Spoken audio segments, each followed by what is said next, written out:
My girlfriend just informed me she forgot I had ears.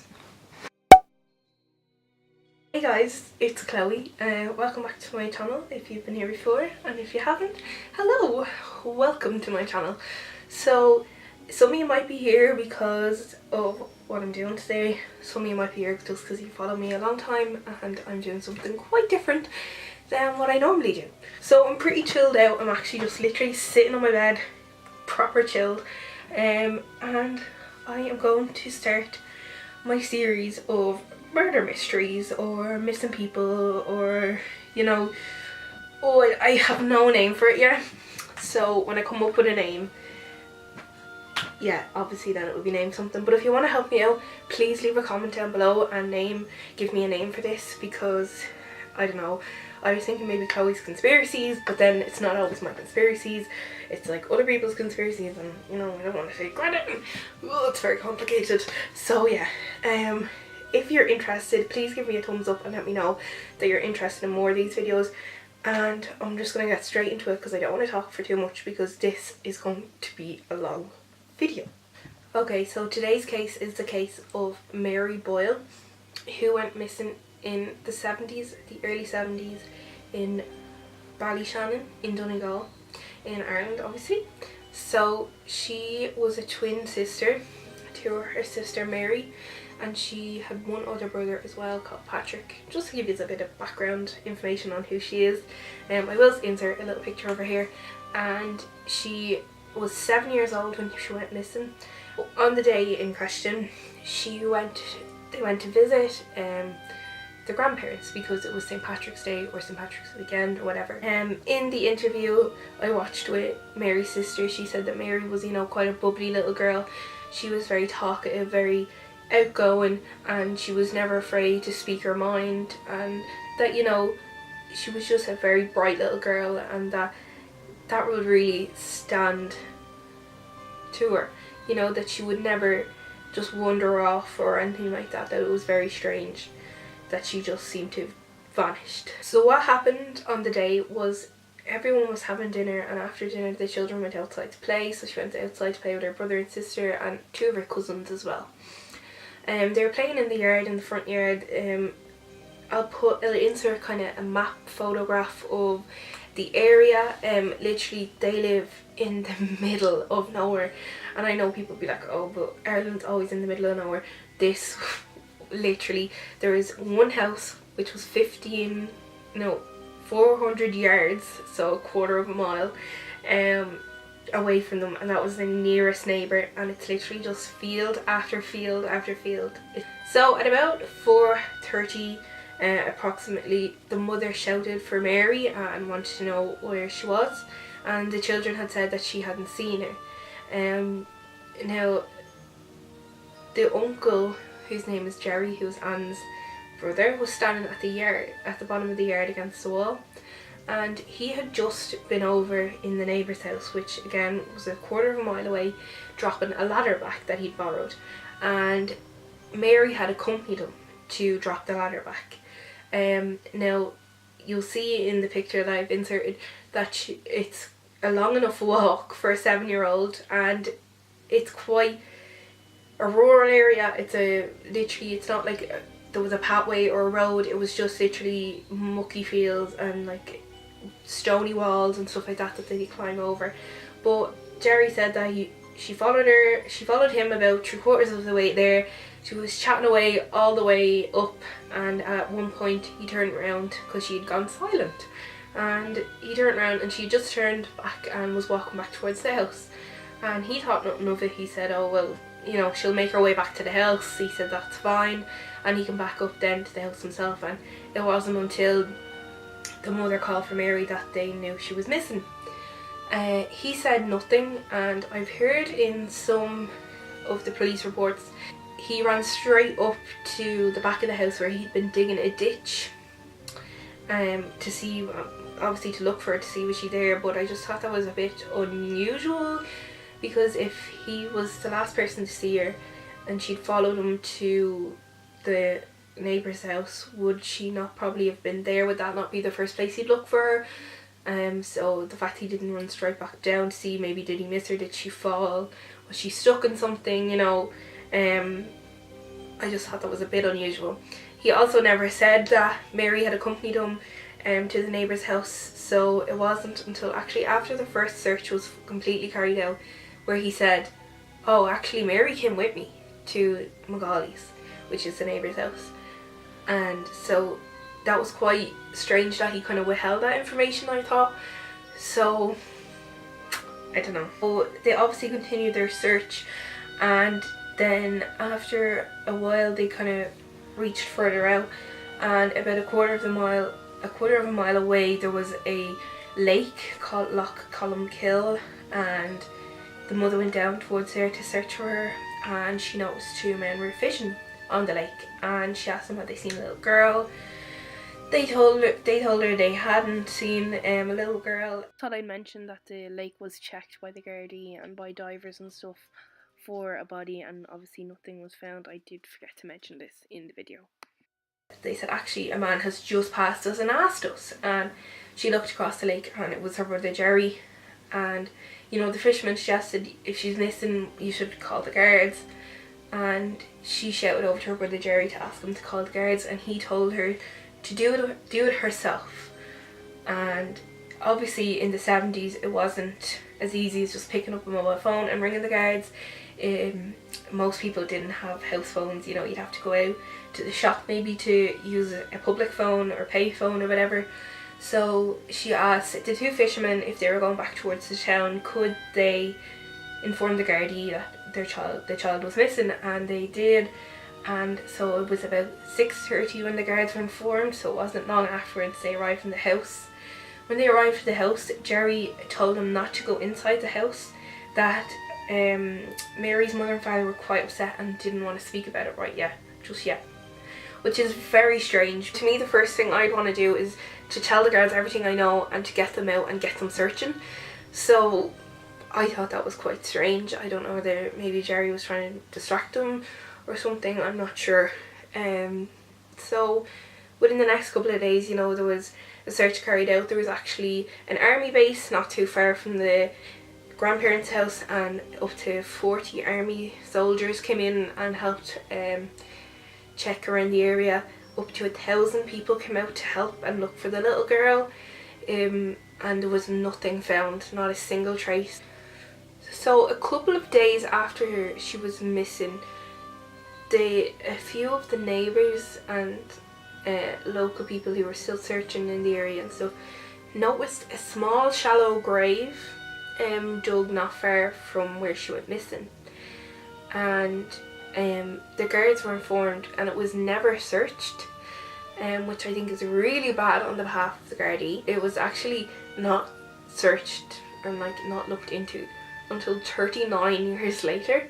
So in the last couple of years it has been looked into, and with the new technologies and stuff that they have now, they've been able to test the ground to test for, you know, if any soil was moved or if there's anything in the ground, you know, of human remains or anything, and they've found certain markings, and there's been enough noted on the investigation to make them believe that there was something done to the ground, that there was soil moved or whatever.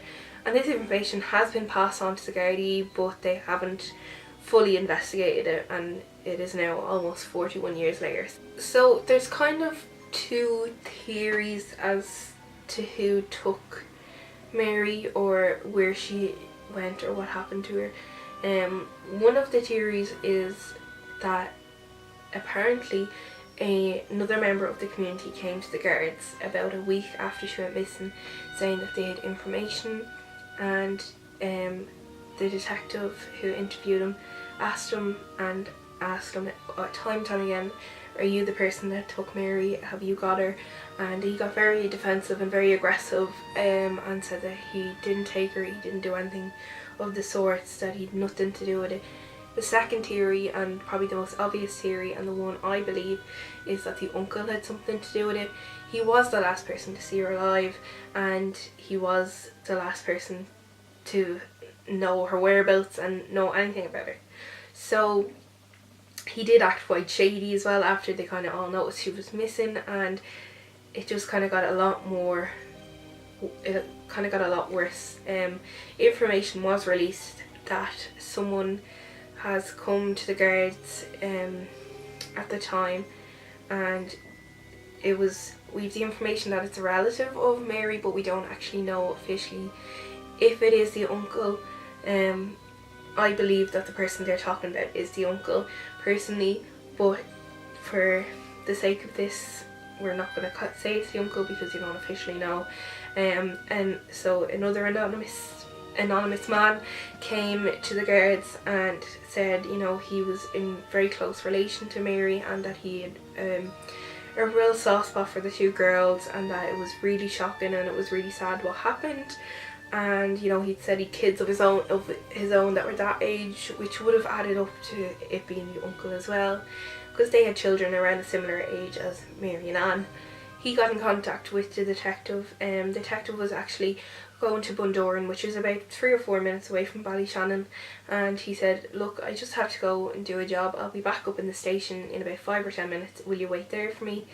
But he didn't. He actually followed the detective in the police car, and once he was done in Bundoran, he pulled him over and he got into the car with him, and he said, you know, I think this is shocking and it's very bad and blah blah, what I just said. And he then asked, the detective then asked, you know, I'm going to give you 3 possibilities. Do you think Mary's missing? Do you think someone took her? Or do you think she was murdered? And he said murdered. And the detective said, I'm just going to ask you again, are you trying to tell me you think she was murdered? And he said, yes, I do. He then began to cry and sob, and the detective said he thought he was very guilty. So he was then taken in for questioning, and the detective that questioned him believed that he was very guilty looking, had a very guilty feel to him, that he was getting kind of aggressive and trying to feel like he was being accused, which, you know, you see an awful lot in these type of cases where they'll deny it through their teeth that they've anything to do with it, or they were the murderer or whatever. So yeah, the investigator believed that if he had have just had a few more minutes with him, he really would have got him to break, and that he really would have got the answer he wanted out of him, and that he would have admitted that he was the one that murdered Mary. Only for his supervising officer who was with him gave him a nudge under the table to kind of tell him to back off and to, you know, relax a bit, stop being so intimidating or whatever. And he believes that if he had just had a few more minutes with him, he really would have cracked him. And if that was the uncle, and it is the man that took Mary or murdered Mary, you know, he really should have, not that he didn't do his job, he was doing what his supervisor had advised him to do. If the supervisor had just let him, maybe Mary would have got her justice and the family would have had their answers they wanted a long time ago. He was not arrested. Nobody has been arrested in relation to this case, apart from one man who was arrested in regards to the case, but he had absolutely nothing to do with it. There was nothing to say he was even in the vicinity the time she went missing. So now, one thing I haven't really touched on, and it's really quite interesting when it comes to this case, is the fact that there seems to be a massive police cover-up in this case. So obviously, as the uncle was the main suspect, he worked with the local authorities, and after he was questioned and examined, a couple of days later a local TD got in contact with the guards and told them to back off from the main suspect and to look elsewhere for the criminal. And to me, that just seems completely shady, and that it was a complete cover-up. This TD in particular was well known for helping with other cover-ups that happened in the guards. He was also well known for having a very close relationship with the guards and being, you know, very manipulative and stuff like that. So if it is that, it's the fact that he helped them cover up something that I believe we haven't heard. Like, I believe there's information missing from this case. and he helped cover it up. He helped cover up his friend because him and Jerry were very good friends. And it's just as simple as that. The sergeant also said at one stage when he was speaking to Jerry that he told him he was responsible for his niece's disappearance, and he had no reaction. He didn't attempt to tell him, no, that's ridiculous, why are you saying that, I have nothing to do with it. He didn't try to deny it. The uncle has been accused by many different people.